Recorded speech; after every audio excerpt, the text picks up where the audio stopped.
सोचिए, राजस्थान की अरावली पहाड़ियों के बीच एक ऐसी जगह जहां दिन के उजाले में भी एक अजीब सी खामोशी है जो डराती है।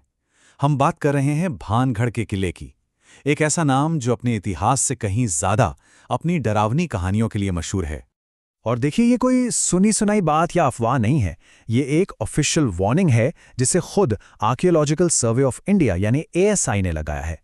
अब जरा सोचिए, जब सरकार खुद कहे कि सूर्यास्त के बाद किसी जगह पर रुकना सख्त मना है, तो सवाल तो उठता ही है कि आखिर उन दीवालों के पीछे ऐसा क्या राज दफन है।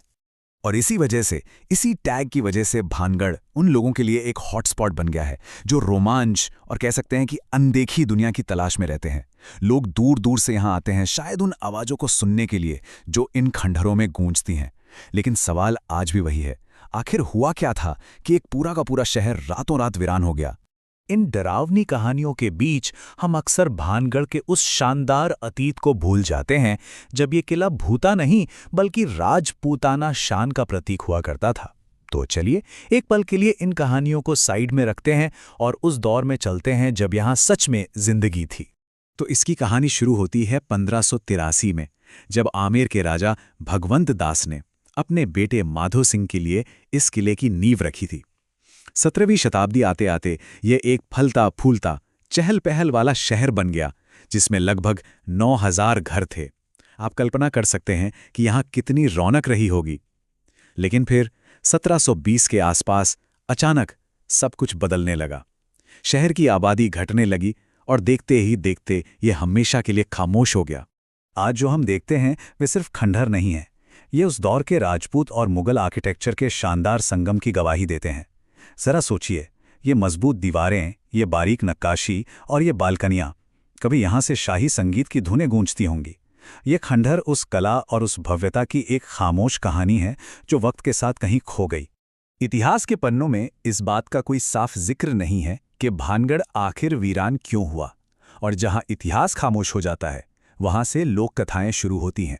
भानगढ़ के पतन के पीछे ऐसी दो कहानियां हैं जो आज भी लोगों के दिलों में एक डर पैदा करती हैं। तो चलिए अब उन श्रापों की दुनिया में चलते हैं। तो पहली कहानी है एक तपस्वी की, योगी बालूनाथ की। उन्होंने किला बनाने की इजाजत तो दे दी, लेकिन एक शर्त पर। शर्त यह थी कि महल की परछाई कभी भी उनकी तपस्या वाली जगह पे नहीं पड़नी चाहिए। लेकिन एक महत्वाकांक्षी राजा ने महल को और ऊंचा बनवा दिया और बस वही हुआ जिसका डर था। परछाई उस जगह पर पड़ी और कहते हैं कि भानगढ़ का पतन शुरू हो गया।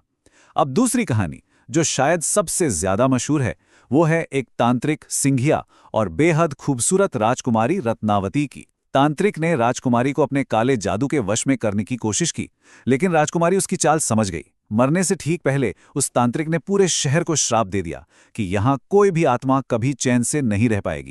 खैर, ये तो हुई सदियों पुरानी बातें, लेकिन आज का क्या? आज भी जो लोग भानगढ़ जाते हैं वो एक अजीब सी अनकही मौजूदगी महसूस करने का दावा करते हैं। तो चलिए अब उन अनुभवों पर एक नजर डालते हैं जो आज भी लोगों की रूह कंपा देते हैं। लोग अक्सर कानों में फुसफुसाहट, चीखें और कदमों की आहट सुनने की बात करते हैं। हवा में एक अजीब सा भारीपन महसूस होता है और ये एहसास कि कोई आपको लगातार देख रहा है वो पीछा नहीं छोड़ता। कई लोगों ने अचानक बेचैनी और घबराहट महसूस की है। और सबसे डरावना दावा वो ये कि जो कोई भी रात में यहां रुकने की हिम्मत करता है वो सुबह का सूरज देखने के लिए वापस नहीं लौटता। ये सिर्फ टूरिस्ट के लिए कहानी नहीं है। आसपास के गांव में रहने वाले लोग आज भी इस बात पर यकीन करते हैं कि जब रात होती है तो इस किले पर इंसानों का नहीं बल्कि आत्माओं का राज होता है। तो भानगढ़ में असल में इतिहास का दुखद सच और लोक कथाओं का गहरा डर एक दूसरे में ऐसे घुल मिल गए हैं कि उन्हें अलग करना मुश्किल है। और इसी अनोखे मिश्रण ने इसे डार्क टूरिज्म का एक बड़ा केंद्र बना दिया है, उन लोगों के लिए जो इतिहास की सबसे दर्दनाक और रहस्यमयी जगहों को देखना चाहते हैं। वैसे भानगढ़ इस मामले में अकेला नहीं है। राजस्थान का लगभग हर किला अपने सीने में कोई ना कोई दुखद कहानी छुपाए हुए है। जैसे चित्तौड़गढ़ किला, जो अपने ऐतिहासिक जौहर की आग में आज भी जलता हुआ महसूस होता है।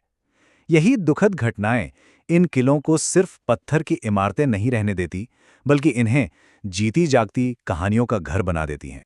300 साल। जी हां, पूरे 300 साल तक भानगढ़ सिर्फ एक किला नहीं बल्कि एक जीता जागता धड़कता हुआ शहर था। सोचिए, 3 सदियों का इतिहास, लोगों की हंसी, चहल पहल, सब कुछ एक रहस्यमयी शराब के बाद अचानक खामोश हो गया। ये नंबर छोटा लग सकता है, पर ये उस जिंदगी की कहानी कहता है जो हमेशा के लिए खो गई। और आखिर में हम उसी सवाल पर वापस आ जाते हैं जहां से हमने शुरू किया था। क्या भानगढ़ के खंडहरों में वाकई कोई अनदेखी शक्ति है, या फिर ये सिर्फ एक दुखद इतिहास से जन्मी कहानी की ताकत है जो इतनी पावरफुल है कि सदियों बाद भी हमें अपनी गिरफ्त में ले लेती है? इसका जवाब शायद इन खंडहरों की खामोशी में ही कहीं दफन है।